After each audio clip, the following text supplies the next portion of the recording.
오늘은 요한복음 11장 38절에서 44절의 말씀을 함께 나누겠습니다. 말씀을 봉독하겠습니다. 예수께서 다시 속으로 비통하게 여기시며 무덤으로 가셨다. 무덤은 동굴인데 그 어귀는 돌로 막아 놓았다. 예수께서 돌을 옮겨 놓아라 하시니 죽은 사람의 누이 마르다가 말하였다.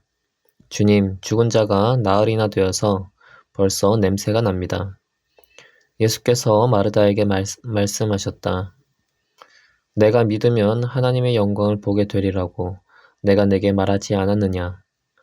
사람들이 그 돌을 옮겨 놓았다. 예수께서 하늘을 우러러보시며 말씀하셨다. 아버지, 내 말을 들어주신 것을 감사드립니다. 아버지께서는 언제나 내 말을 들어주신다는 것을 압니다. 그런데도 이렇게 말씀을 드리는 것은 둘러선 무리를 위해서입니다. 그들로 하여금 아버지께서 나를 보내신 것을 믿게 하려는 것입니다.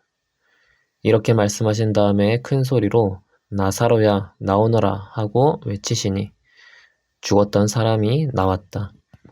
손발은 천으로 감겨 있고 얼굴은 수건으로 싸매 있었다.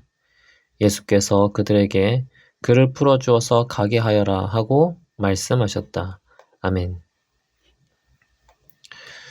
예수님께서는 오빠의 죽음을 맞이한 마르다에게 믿음을 촉구하시고 마리아를 공감하시며 눈물을 흘리셨습니다. 그리고 이제 나사로가 있는 무덤에 가까이 가셨습니다. 예수님께서는 그들을 사랑하셨기에 계속 비통한 마음으로 무덤으로 가셨습니다. 원수로 인해 일어나는 아픔과 슬픔에 대해서 예수님께서는 분노하셨던 것입니다. 예수님께서는 무덤의 문 앞에 서서 돌을 옮겨 놓으라고 명령하셨습니다.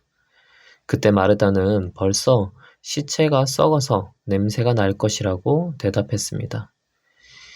유대인들은 사람이 죽은 지 4일째 되면 시체가 썩는다고 믿었습니다. 그래서 유대인들은 3일 동안은 그 사람의 영혼이 시체 주변에서 떠돌아다니다가 시체가 썩기 시작하는 4일째가 되면 떠난다고 생각했습니다. 시체가 썩는 것이 마치 영혼이 돌아올 수 없는 강을 건넌 것처럼 여겼던 것입니다.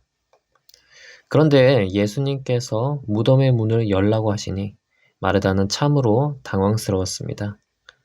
그러나 예수님께서는 다시 한번 마르다에게 믿음을 촉구하셨습니다. 내가 믿으면 하나님의 영광을 보게 되리라고 내가 내게 말하지 않았느냐. 사람은 자신의 생각의 틀에 갇혀서 더 이상의 것들을 바라보지 못하는 경우들이 많습니다. 그래서 아는 만큼 보인다고 합니다. 이것은 믿음의 영역도 마찬가지입니다. 마르다는 예수님이 어떤 일을 하실 수 있을지 상상도 못했습니다.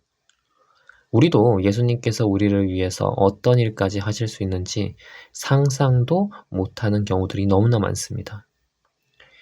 예수님이 우리보다 크시기 때문에 그렇습니다. 어떻게 보면은 당연한 일입니다. 그래서 우리는 예수님을 믿고 바라봐야 합니다.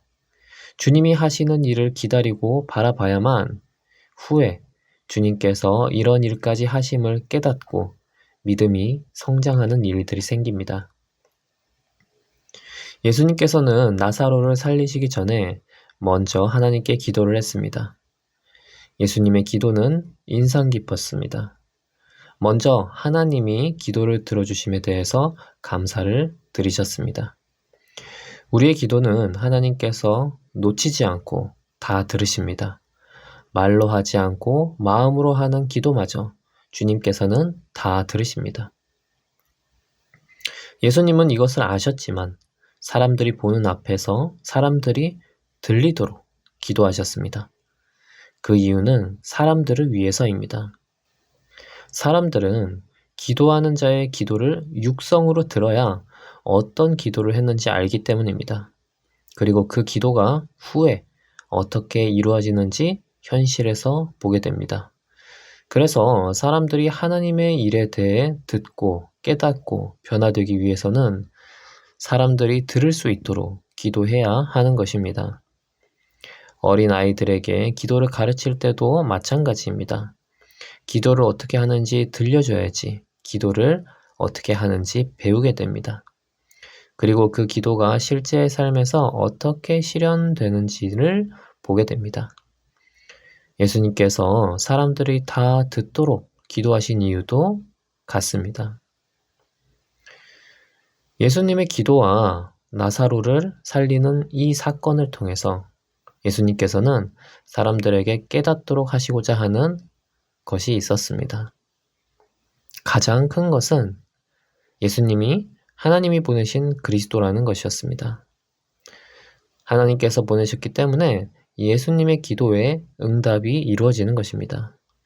하나님께서 보내시지 않았다면 예수님의 기도에 응답이 이루어지지 않았을 것입니다. 예수님께서는 하나님께서 응답해 주심을 알고 나사로가 무덤에서 일어나 나오도록 명령했습니다. 그리고 그 말씀은 이루어졌습니다.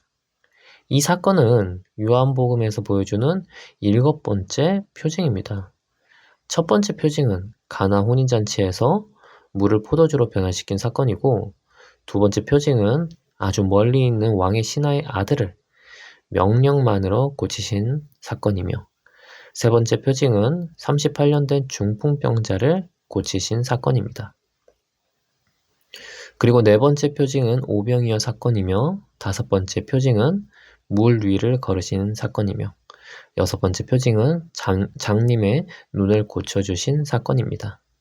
그리고 마지막 표징으로 사람을 살리는 표징을 보여주신 것입니다. 이렇게 예수님께서는 표징들을 통해서 하나님께서 보내신 메시아라는 것을 보여주셨습니다.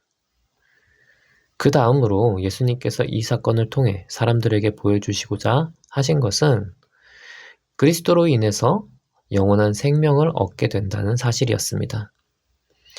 나사로가 사는 것은 일종의 부활이었습니다. 그러나 영원히 사는 부활은 아니었습니다. 나사로는 나중에 다시 죽었습니다. 영원히 사는 부활의 첫 열매는 예수 그리스도가 되어야 했습니다. 그래서 예수 그리스도만이 영원히 사는 부활의 첫 열매입니다. 그러나 나사로가 다시 살게 되므로 예수 그리스도를 통해서 사람이 생명을 얻게 됨을 보여주셨습니다. 사실 예수님께서는 나사로만 살리신 것이 아니었습니다. 마태복음 9장에서 회당장 야이로의 딸도 살려주셨고, 누가복음 7장에 나오는 나인성 과부의 아들도 살려주셨습니다. 이렇게 죽은 자를 살리시는 일을 통해서 사람은 예수 그리스도를 통해 다시 생명을 얻는다는 것을 보여주셨고, 또 부활하게 될 것이라는 것을 맛보기로 보여주셨습니다. 즉, 부활은 예수님만의 부활이 아니라 우리의 부활과도 연관이 있다는 것을 미리 보여주신 것입니다. 그러므로 예수님을 그리스도로 믿는 자들은 예수님으로 인해 부활을 얻게 될 것입니다. 우리는 부활의 소망을 가지며 영원한 생명을 믿음으로 얻게 되었습니다. 주님께서 우리에게 부활할 것을 가르쳐 주시기 위해서, 그리고 예수님이 그리스도이심을 가르치기 위해서 이 일을 이루셨습니다. 이 말씀을 우리가 마음에 새기고 늘 영원한 생명을 가진 자로서 주님이 뜻하는 합당한 길을 갈 수 있기를 기도합니다. 기도하겠습니다. 하나님 아버지, 우리에게 새 생명을 얻는 것이 어떤 것인지 보여주시고 주님의 능력의 놀라움을 보여주셨습니다. 주님 안에서만 영원한 생명이 있음을 봅니다. 주님 안에서만 새 생명을 얻는 놀라움이 있음을 봅니다. 주님, 우리의 자리에서 주님께서 우리를 다시 살려주심을 믿습니다. 영원한 생명을 가진 자로 담대히 살아가는 자가 되게 하여 주시옵소서. 예수님의 이름으로 기도합니다. 아멘.